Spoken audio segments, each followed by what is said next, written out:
बहुत बहुत धन्यवाद एडीएम साहब का। उन्होंने आप सभी को बढ़िया से मैथिली भाषा में क्या करना है एग्जैक्टली वही सारी बातें बता दी हैं।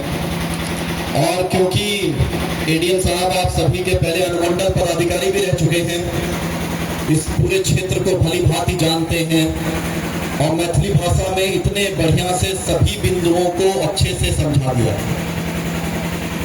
अब हम मूल रूप से इसकी 2-3 बिंदु और आप लोगों के सामने रख देते हैं ताकि इस विषय के ऊपर जितनी क्लैरिटी हम दे पाए आप सभी को देने का प्रयास करेंगे। आप सभी का ज्यादा समय हम नहीं लेंगे, मुश्किल से 5 से 10 मिनट में अपने वक्तव्य को समाप्त करने का प्रयास करेंगे। सबसे पहले हमको ये समझना आवश्यक है कि ये विशेष गहन पुनरीक्षण 2025 जो चल रहा है, इसकी आधारशिला क्या है, किस वजह से यह हो रहा है।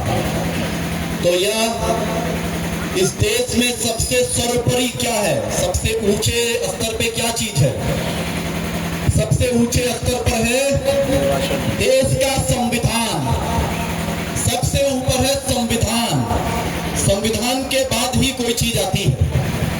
और हमारे देश के संविधान में, भारत के संविधान में आर्टिकल 326 में यह अंकित है, लिखा हुआ है कि कोई भी नागरिक मतदाता सूची में तभी नाम उसका जुड़ सकता है जब वो भारत का नागरिक होगा। तो पहले भारत का नागरिक होना अनिवार्य है, उसके बाद ही कोई मतदाता सूची में जुड़ सकता है। और मतदाता सूची में जुड़ने के बाद ही वो अपना मतदान के दिन अपने मताधिकार का उपयोग कर सकता है। तो सबसे महत्वपूर्ण चीज जो इस पूरी प्रक्रिया की आधारशिला हो, क्या चीज है? भारत का संविधान। भारत के संविधान के आर्टिकल 326 में जो अंकित है, उसी के आधार पे ये पूरी प्रक्रिया का आधारशिला है। अब दूसरा अध्याय इसमें इंपॉर्टेंट ये है कि इससे पहले विशेष गहन पुनरीक्षण हुआ था बिहार में। तो इसके पहले विशेष गहन पुनरीक्षण बिहार में जब हुआ था, उसकी जो मतदाता सूची 1 जनवरी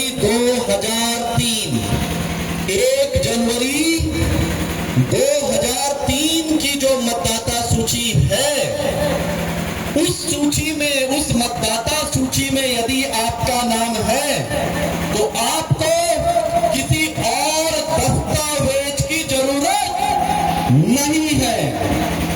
अगर 1 जनवरी 2003 की मतदाता सूची में आपका नाम है तो आपको किसी और दस्तावेज की आवश्यकता नहीं है। तो बीएलओ साहब या साहिबा जो आपके घर पे आएंगे, गणना प्रपत्र लेके आएंगे, गणना प्रपत्र भरना है और साथ में 2003 वाली मतदाता सूची का कागज आप दे देंगे। वो पर्याप्त दस्तावेज है आपका नाम मतदाता सूची में आने के लिए। तो सबसे महत्वपूर्ण चीज इस पूरी प्रक्रिया में क्या हो जाती है? 1 जनवरी 2003 की मतदाता सूची सभी बीएलओ साहब के पास 1 जनवरी 2003 की मतदाता सूची दे दी गई है।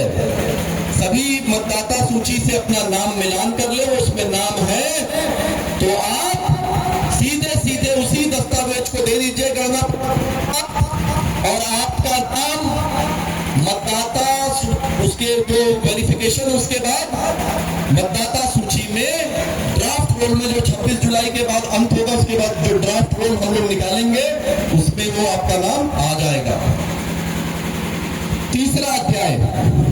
अब यदि 1 जनवरी 2003 को आपका नाम मतदाता सूची में यदि नहीं है तो कोई घबराने का विषय नहीं है।